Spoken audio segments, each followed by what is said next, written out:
Hi, everybody.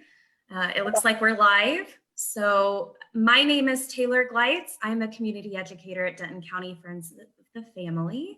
Sorry for getting started a little bit late, but we're a crisis agency, right? When we have client things that come up, sometimes that's the way things go, right? Clients take priority.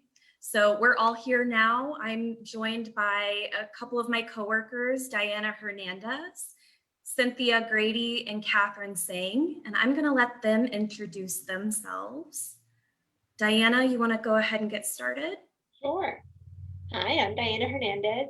My title is fifth intake specialist. So I am in charge of the intakes for the battering intervention and prevention program. Thank you, Diana. Cynthia, do you want to go next? Sure. I'm Cindy Grady, and I am a counselor with Denton County Friends of the Family, and I work in a position with students at Texas Women's University.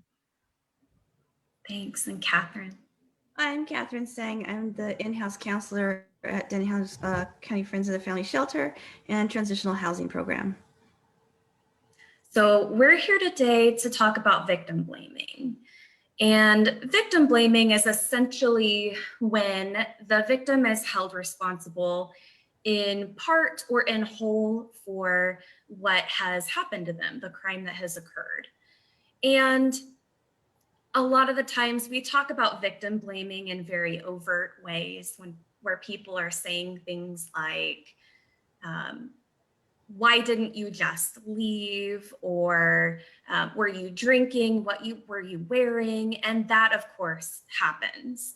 But today we're going to be focusing a bit more on how well-intentioned people may still participate in victim blaming, where it's not quite as overt and they may really be believing that they are being helpful, because we know that most of the time people who are tuning in to hear more about these community conversations, the topics we're bringing up, most of the time they're in it for good reasons and they want to be helpful. And so we want to help people know how those more subtle forms of victim blaming can still happen. So let's talk about what are some examples of those subtle or unconscious things that well-meaning people say. How can they be victim blaming? Do y'all have any examples of that? Anything that you've seen in your work? Well, I think sometimes I've seen where clients will receive comments from family or friends sort of indicating a mistrust of the client's ability to take care of themselves, and sort of, here, let me do this for you, or you'd better not go out by yourself anymore, or, you know, I'm going to take you to report to the police even if the person doesn't want to. Things that they're meaning well, they're trying to help, but it's actually taking away that power and personal agency of the client. Yeah, absolutely. So taking that kind of almost expert role or protective role in their life, and the underlying message there is like, I know what's best for you. I know better than you, and can make those decisions instead. Thank you. I'll have to agree with Cindy that some clients I'll see, because we know that domestic violence is about that power and control, right? And so now, instead of allowing her to take that power back, you're adding even more example. And I can see the perspective sometimes. You kind of look systemically at things, and you're, again, they come at things with a good heart, right? Maybe these are parents, and I have maybe I've seen in the past client where the parent is they even put a curfew on this client, and this is an adult person, right? And how can you be putting a curfew, or, you know, you're not allowed to have certain people over, but this is, again, an adult woman. So where it is very well intentioned and with a good heart from their perspective, it's kind of still adding on, now, isn't this a little bit more control? over the individual. So that really gets into a lot of the things that we societally teach people about how to avoid being assaulted. I'm thinking of things that I've heard, like never walk alone at night. What are some of those other messages that we say societally to do to avoid assault? I've heard like carry your keys between your fingers. Don't leave your drink unattended. Exactly. That's where I was going to go, is like, well, what were you out drinking for? You should, and the one at my family is like, you should have known better, is always like the, but you should have known better than that because the way you were raised, etc., whatever our values are.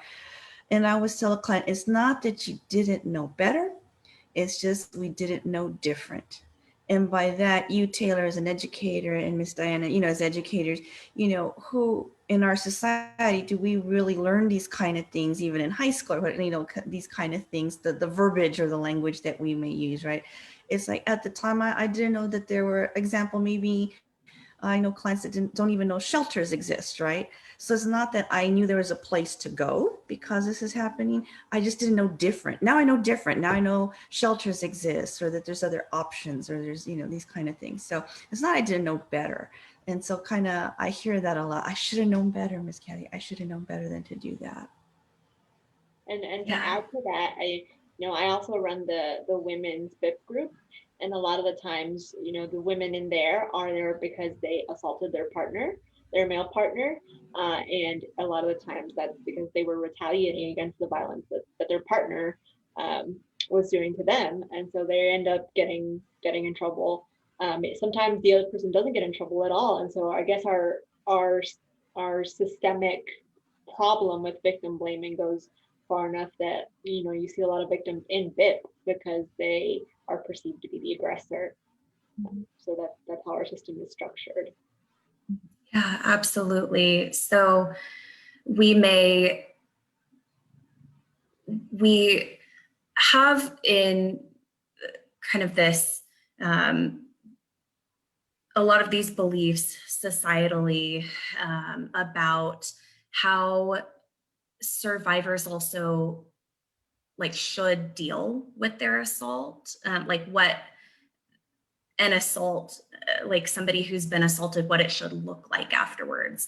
And anytime that that word that I said should, anytime we hear these shoulds or shouldn'ts, that's a cue that some of that thinking may be problematic. So I should have known better, like you were saying, Kathy, or I shouldn't have trusted them. A lot of the times we hold beliefs that like about sexuality. So like men are expected to be very sexual in nature and always want sex. And so when somebody is assaulted, when a man is assaulted, they may be told, you should have liked it, right? Because they're operating on that assumption that that men are sexual. So a lot of these underlying beliefs are driving these statements, assumptions that people are making. And so a really important thing to kind of avoid all of that is not entering a situation with those assumptions in mind and taking that expert role. So when we as professionals work with clients, how do you try to set those assumptions aside? We all have them, right? Because that's just a part of socialization.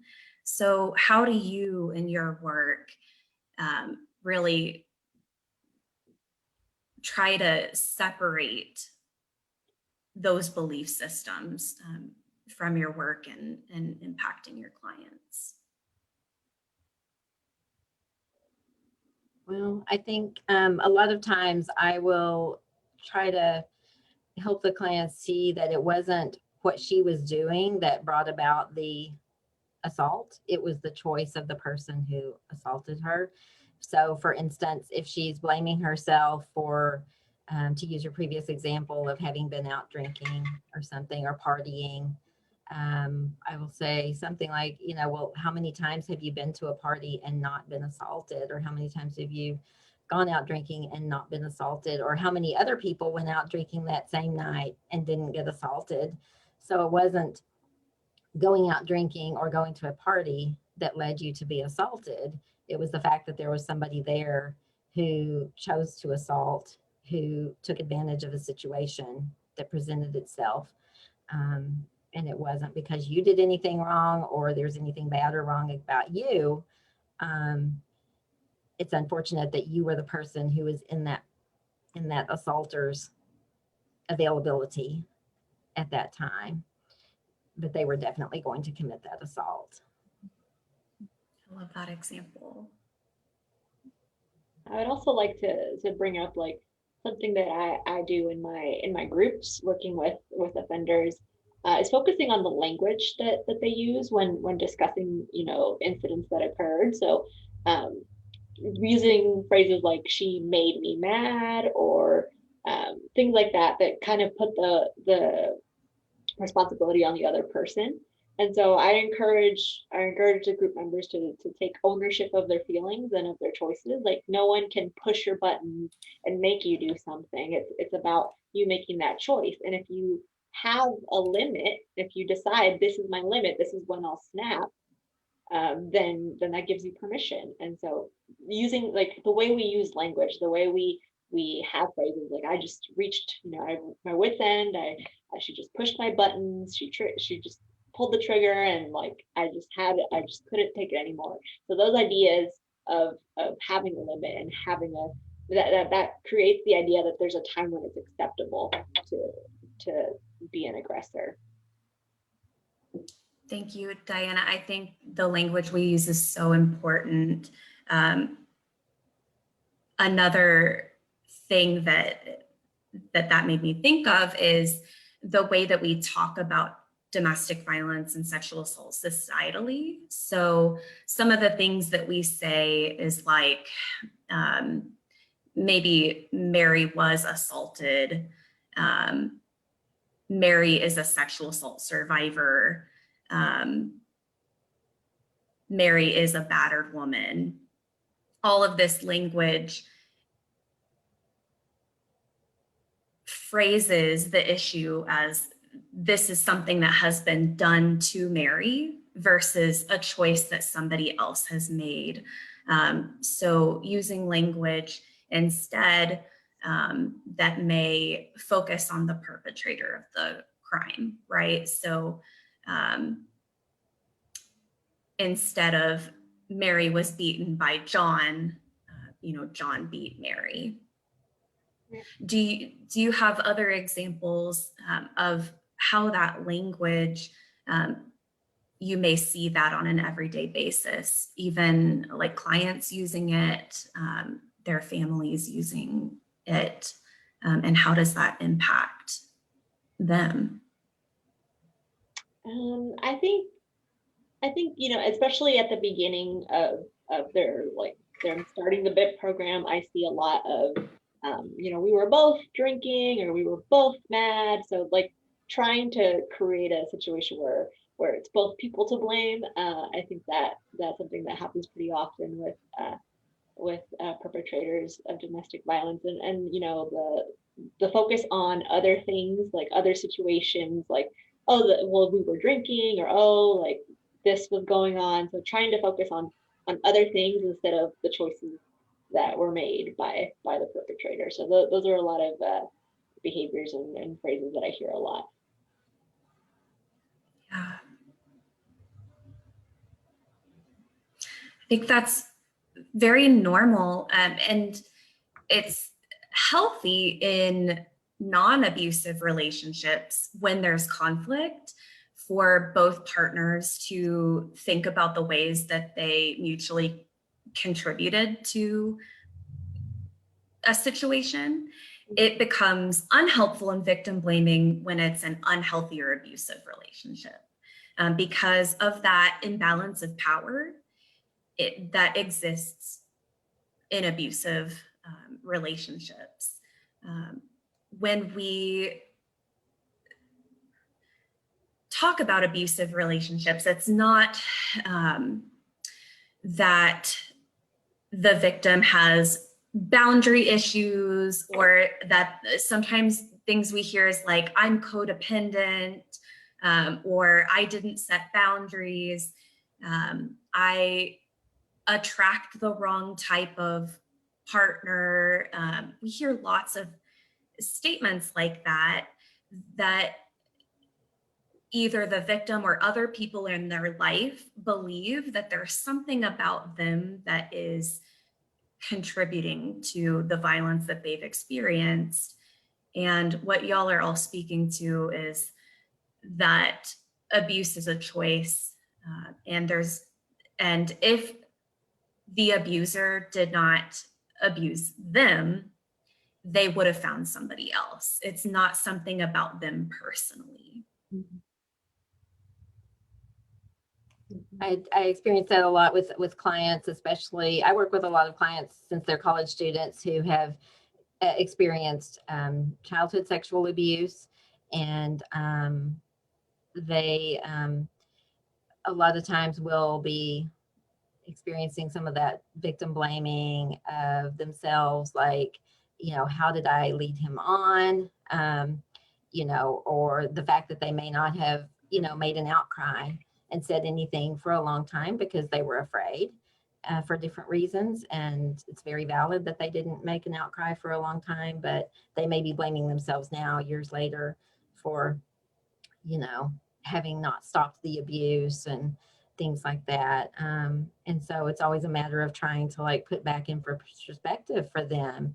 You're a 20-year-old now, but at that time you were 8. How much power does an 8-year-old have over an adult's behavior? How much responsibility should an 8-year-old be given for the behavior of an adult? I'm trying to help them see that.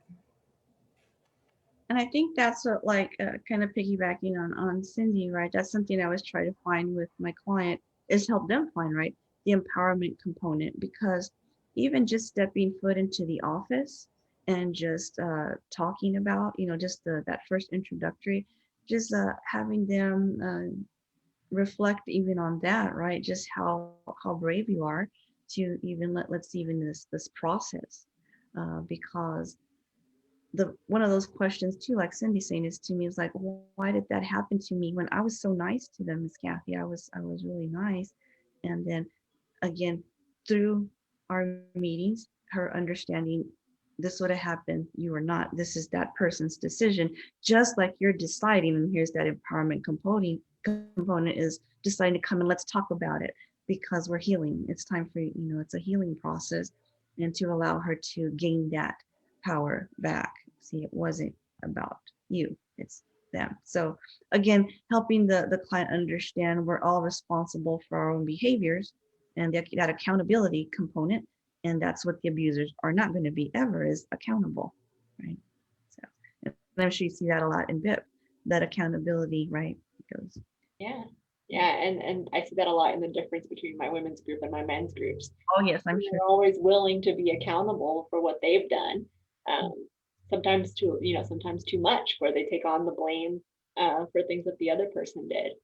And you don't see that with men's groups. Men's groups, at least at the beginning, they like to focus on what she did, her faults, like what, she has depression, so she has mental health issues is a big thing. Like they like to blame it on that. She has a drinking problem, she was on drugs, so like the emphasis is always on the victim. And that's something you see a lot in men's groups. Thank you. So we've talked a bit about how people who have experienced violence may have internalized these victim blaming myths and maybe blaming themselves. I want to talk a bit about how some other examples of how well-meaning people may join in this with them. So I believe it was Cynthia gave the example of the person taking this expert role or this protector role and telling them, even like grown adults, what they should or shouldn't do. So what are some other examples of how this happens?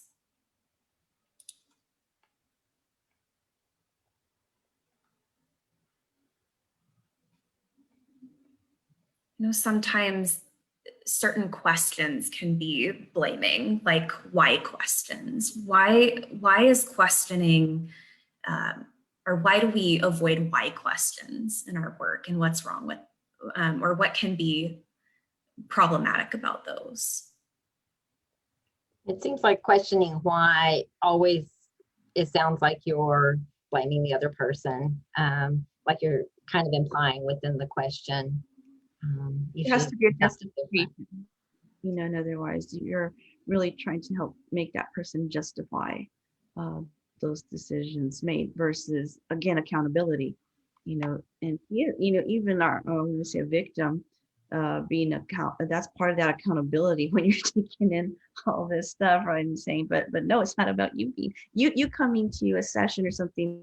That's probably in the accountability component, if you even want to call it that, because I don't even really see it. I just see it as healing. But I see where where we're going with that. Does that make sense? Yeah, I have to account for it. And that's another thing that happens when we look kind of like the characteristics or the residue of going through this, is clients are always trying to justify or explain 10,000 times over any little thing. But it's because this has happened, but it happened this way. Hey, back, it's okay. See, it's whatever you tell me, I believe you. I believe what you're saying to me. But that's something I see a lot, where the client is always trying to explain to a T every single thing or justify. I think it goes back to that focus on cause and effect. Like, that's human nature to try and determine what they could have done differently to avoid the issue. So it's a protective thing. You're trying to figure out how that doesn't happen again. So I think it makes a lot of sense for them to fall into that spiral very easily of why did I make those choices? Why did I decide to drink and party that night? But it's important to redirect them about the cultural aspect of why these things happen. It's not an individual choice that you make that leads to that. So it's important to reinforce that with victims. Yeah, and so victims may be asking themselves, why did this happen? But then their friends and family members may also be doing it because they are having an emotional experience themselves. We refer to friends and family members as secondary victims of the event because they're going to have their own reactions. So as a parent, when your child's assaulted, as a friend, when your friend or roommate is assaulted, that can cause a lot of fear, a lot of mistrust, a lot of anger, all of very similar reactions to somebody who experiences an assault themselves. And so their desire to ask a victim, why did you do this? Why did you do that? May be their own attempt to reassure those fears in themselves.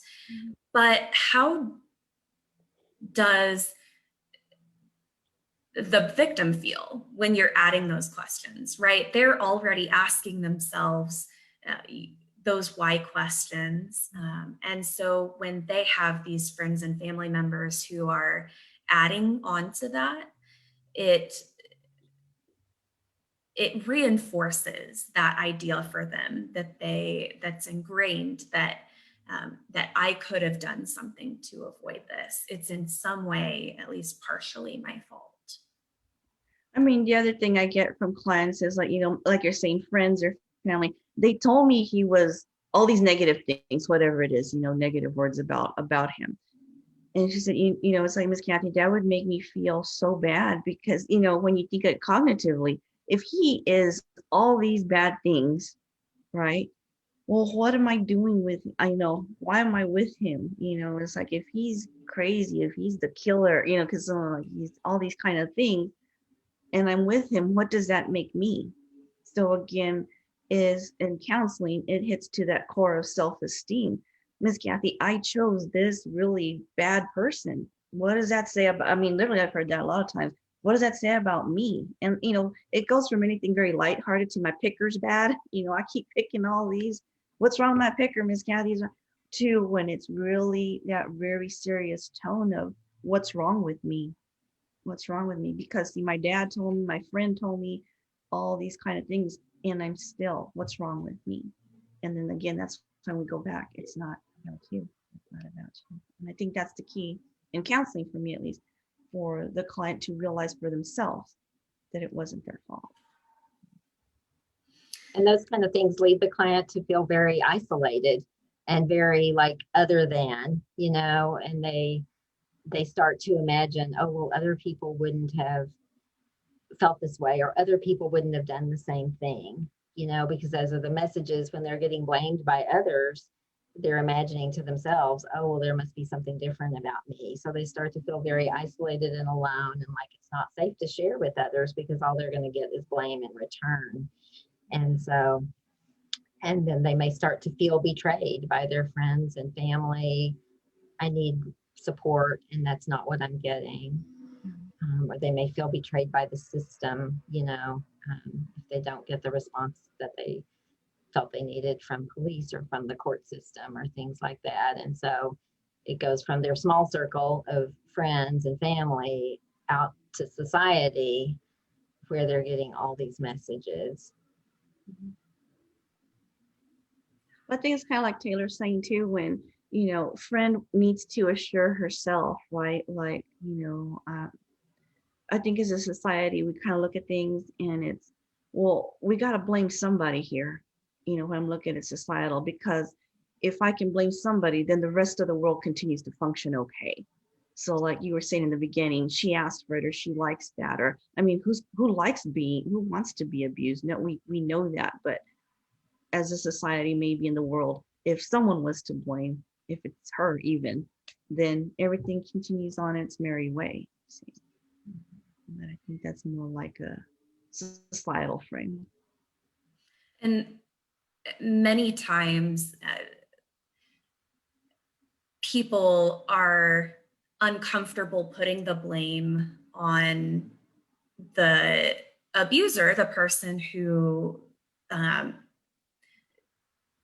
where the blame fits, because we have this kind of monstrous view of domestic violence and sexual assault, where we believe that it occurs in a certain way, where it's violent, it's very like cut and dry, black and white. And when sexual assault doesn't, or domestic violence don't fit into those perceptions that we have, that's when we start to question. So when you have the idea of like this perfect victim who fights back and screams and leaves the first time that they are hit, or like all of these ideas that we have, it's very easy to say, okay, this is an abuser, they're a monster, and they deserve all the blame, right? Like you hear all the time, these like child rapists and how terrible they are, right? That's our societal image of like the monster who does these assaults. However, in most situations, that people, since victims, right? It's 1 in 4 women. You also know abusers. These are your neighbors, your friends, your family members. And so they don't look like that monstrous image that we have worked up in our heads. And we may like them. They may be charming. They may only act that way, only be abusive towards their victim. Most of the time, that's the reality. And so these are the times when we start to indirectly or directly blame the victim or other things, right? Like drugs and alcohol, mental health, as y'all are saying. I can definitely attest to the fact that, I mean, I can't think of a single person in any of my groups that I would qualify as a monster, right? They're just human beings. And so like, yeah, it's just very hard to fight against that image of, oh, like if like an abuser is and sometimes even the abusers themselves believe like, oh, look, I'm not an abuser because this is what I have in my head of what an abuser is, right? A terrible person who hates women, who, you know, all these ideas of what they see in movies and the media. And that's often not the case. It's very insidious. And the fact that abuse can be like not constant can sometimes also be, you know, something that causes the victim to question herself or causes others to question her.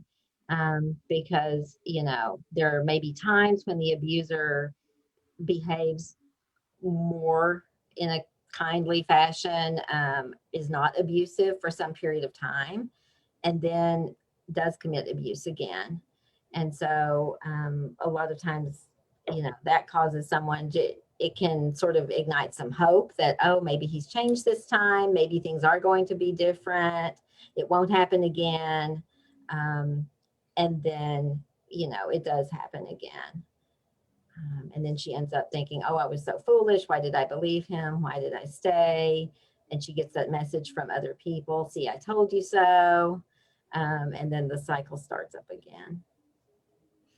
Sometimes the reality is that the stability, the positives that this person may have in their life outweighs the negatives for them. So they may have, you know, financial stability. They are maybe a parent to their children, and those, they feel, you know, feelings of affection and love towards them, and those positives outweigh the harm.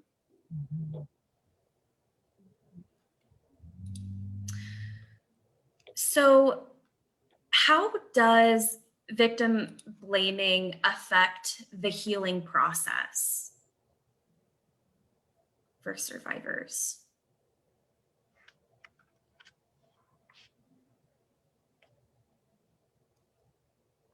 Well, it causes them to, like I mentioned earlier, they start to feel isolated. They doubt themselves. They develop feelings of guilt and shame, and distrust of others. And so all of those things can contribute to kind of it being hard for them to believe that it wasn't their fault, to believe that they can trust other people again, including people who do want to help. And so I think those are some of the ways it can make it harder for somebody to get started on that path to healing. I think it's difficult for them also when they're healing. And, you know, we do talk about healthy boundaries or expectations. And, you know, there's still a lot of that hurt and a lot of that confusion when you're going through that. And other people may see those boundaries as walls, like, you know, being very hard. And that poses a problem because, again, that's still some of that control, right? Of I'm trying to break free from all this, but you're still kind of, you know, that guilt. But how do I trust? You know, and so, but I've got this wall. Do I let this person in? And it just becomes at some of my clients, you know, it's just very confusing to the point is like, well, how do I know I'm ready? And although we go through those steps or those red flags, what are some characteristics of an abuser? And it's like you just said too, Taylor, it's like, or we're talking about this monster. Well, it isn't until we really start to, and that's why one of those things, take your time, right? Let's get to know this person. Not everybody, as an abuser might give you a cell phone as a gift, and right, that's the purpose to control you, or not everyone who might give you a cell phone as a gift is going to be an abuser, but we kind of have to take that time, right? But for the client, I see that difficulty in that trust, and it just becomes very confusing for that person, to where I'm just going to have this hard exterior. But we also talk about, right, that power and control of, wait, you were never that hard person. You were a very loving, very giving. So just because this happened doesn't mean we have to change either. We still are that person, but now we attract other people that are like us because we've taken something from this experience. But that's something that I think is one of those consequences to the client too, is like, I just get hard and I'm not going to let anybody in. But we talk about this in session, right? Is like, there are still good people, and maybe with that filter, who you decide. And again, it's about what you want to do when you're ready at your pace, and letting those people in. Yeah, and evaluating like what are the positives of being closed off, and then what are the negatives of it, and trying to help them come to their own decision about, maybe this isn't being protective. Maybe it actually contributes to my isolation. Maybe I'm alone because of this. And so they are deciding that actually I want to let somebody in, versus feeling like that's something that they have to do. And that's I'm really big. When is it going to be time? Is it a year? Is it like, and you watch these movies like after you can nurse a plant? I'm like, if that were you, I mean, I kill plants all the time. It's when you feel ready, and it's taking your time, because we know abusers, one of those characteristics like to rush, right? But that doesn't mean everyone, again, who gives you a cell phone is going to be a bad person. This is taking our time. And there's where I think the empowerment component is, to giving you power back and say, okay, I'm going to do this and have coffee with somebody. And if for whatever reason you didn't feel okay, then that's okay too. We're not obligated to go back for another cup of coffee. I know it's also about validating like what they are doing. Like, you're here with me, and that shows trust, right? Why are you at Friends of the Family? It's because you had that trust that we could do something. Maybe, because a little part of you wants that. So acknowledging, validating those things that they're already doing in their And that's life. going back to the first thing I said, right? Hey, you're choosing to come to this first session. Wow, what a big step. And it is like, holy smokes, you've been through all this, and you're wanting to do this. It wasn't your fault, but look at what you're wanting to do. There's that hope. Because one of the things I'll also say is, I'm hopeless, Miss Kelly. There's no hope for me. Wait a minute, then what you doing here? Right? If there wasn't that, there's something in you that wants this, and you kind of work through that. So, Diana, what are some of the things that you do in groups, some of the strategies to address the accountability piece with people who are victim blaming in group? Yeah, so a lot of the things that help is having the way that our groups are structured is that the person joins the group that's already in progress. So you'll have you'll have people that are already almost done with their groups, and so they're in a different stage of change from the people that come in. So having that culture established in the group is a great help for helping. It helps the incoming person kind of get more comfortable with that idea of, we're focusing on our choices, our actions, our beliefs, and that kind of serves to mitigate some of that initial victim blaming that can happen. And some of the strategies that we use is we do what we call a control log. And so we have like a little chart, and everyone in the group will contribute to the chart. So whatever the theme is that week, so let's say economic abuse is the theme.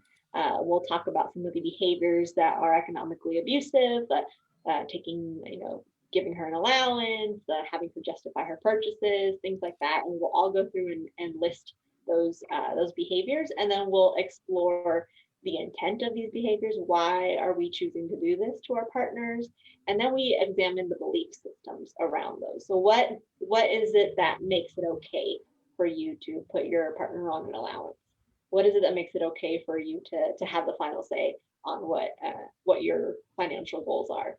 So we examine the belief systems, the male privilege that contributes to that. So they can be very hard conversations to have with someone who believes that that they are best suited for these decisions because they're a man, or because they're the head of the household, or they make more money, so they should have the final say. But it's about examining, like, why is that? What do you think about your partner? What do you believe about your partner's ability to handle money that lets you do this to her?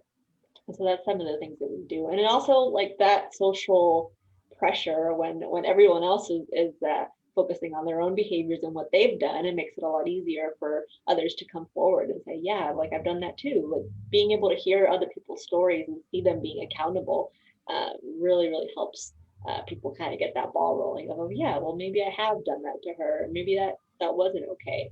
So those kind of the things that we do in group. Taking it back to friends and family of survivors, those are strategies that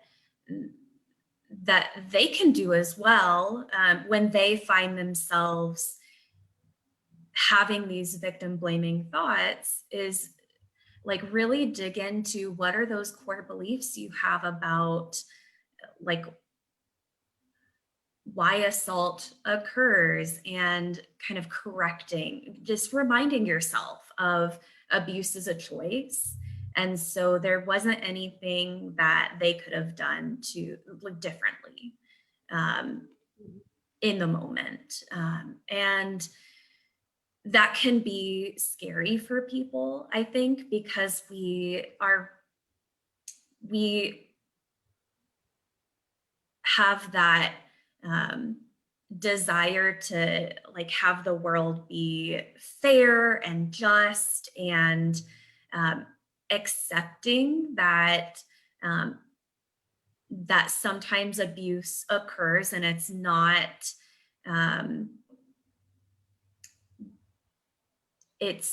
not something that they could have prevented. It's somebody's choice to take that choice away, take that power away from them. That can be a scary thing to acknowledge.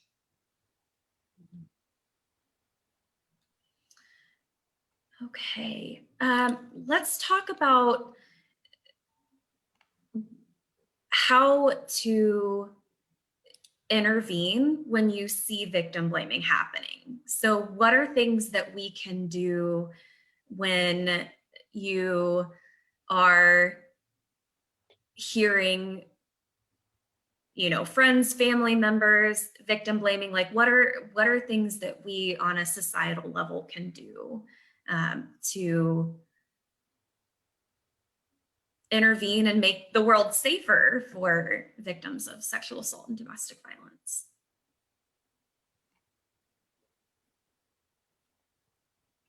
One thing we say at Friends of the Family is start by believing. Can somebody explain what start by believing means? It's like giving the victim the benefit of the doubt, just believing that what she's saying is true. Because almost nobody makes up a story of an assault or of a domestic violence incident.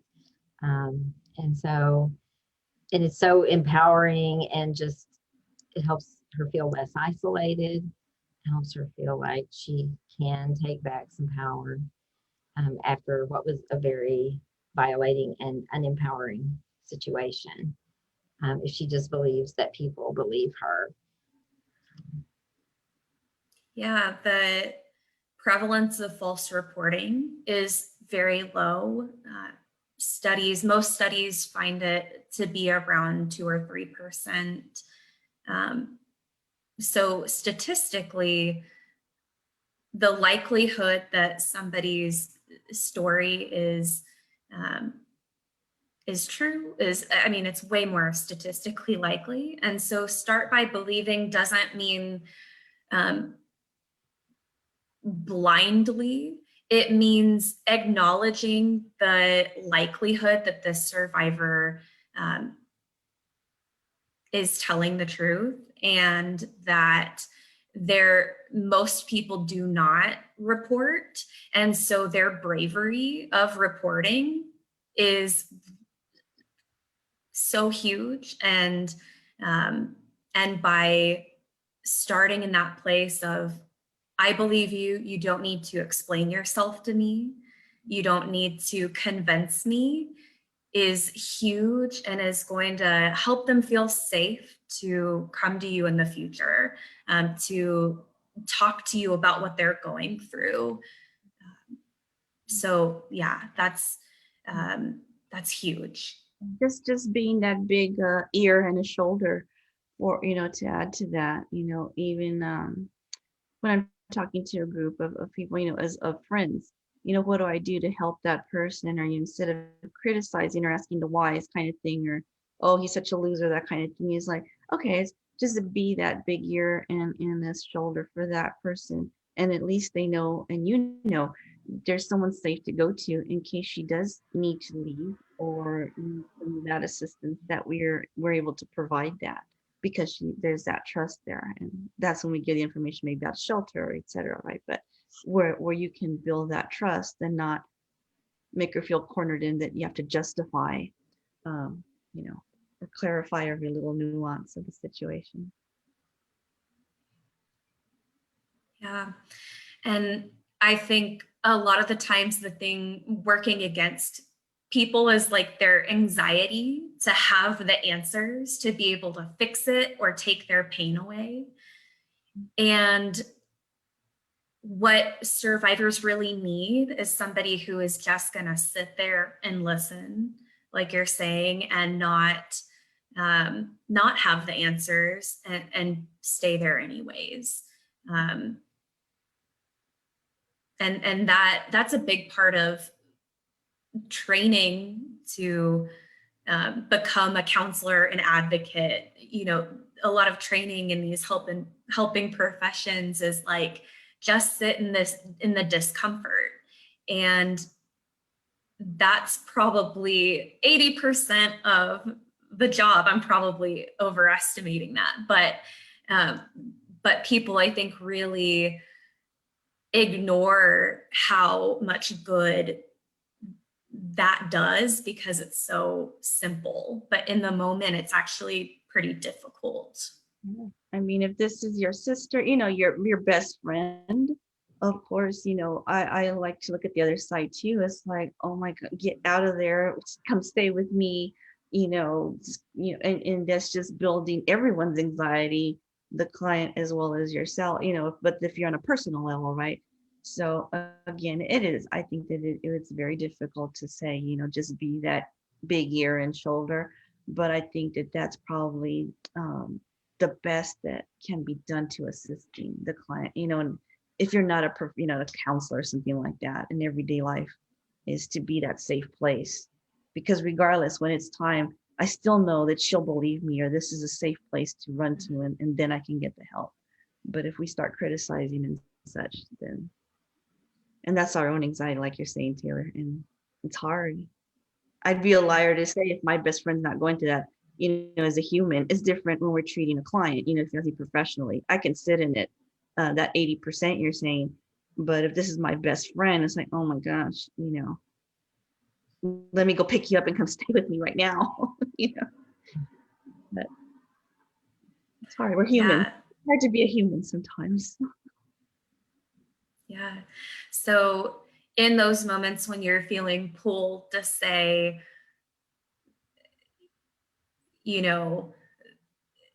just leave, I'll come get you, why are you still with him?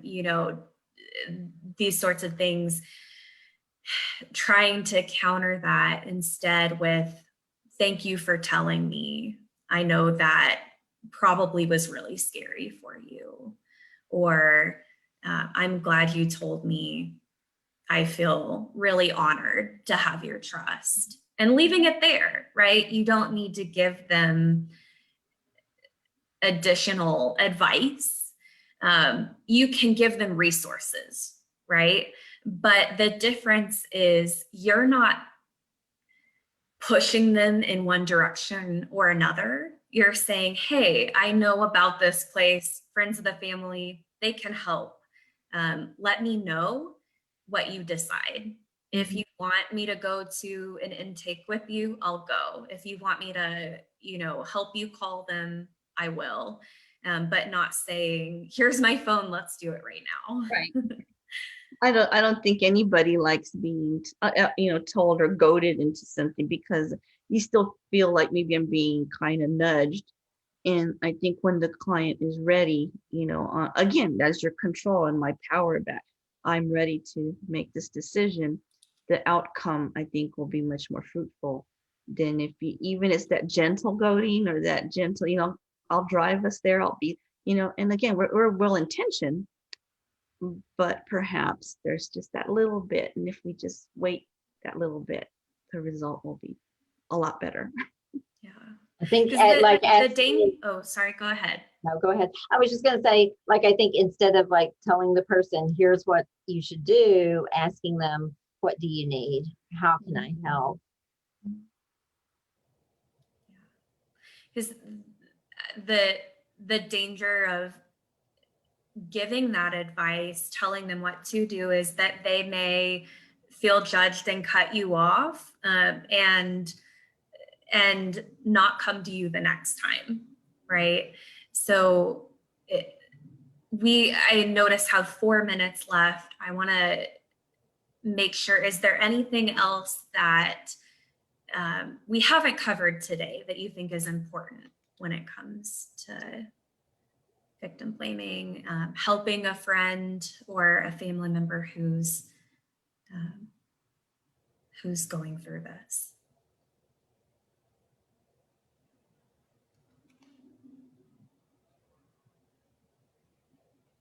No, we covered everything. So for anyone looking for more information, we have some videos in our video library on our website. If you go to the Get Educated tab, one really great one that everyone should go watch if they're interested in this topic is the Jackson Katz. I think the title is Violence is, I can't remember for sure. Violence is an everyone issue, something along those lines. I'm spacing right now, but it's really great. It's available on our video library, and it talks about more of that language. How is language used to maybe unintentionally blame the victim? Cool. All right, well, thank you all for being here, and we hope to see you in our next community conversation here in a couple weeks. Thank you, Diana, Catherine, and Cindy, for all of your help today. Thank you for the invitation. Thank you. Thank you, Taylor.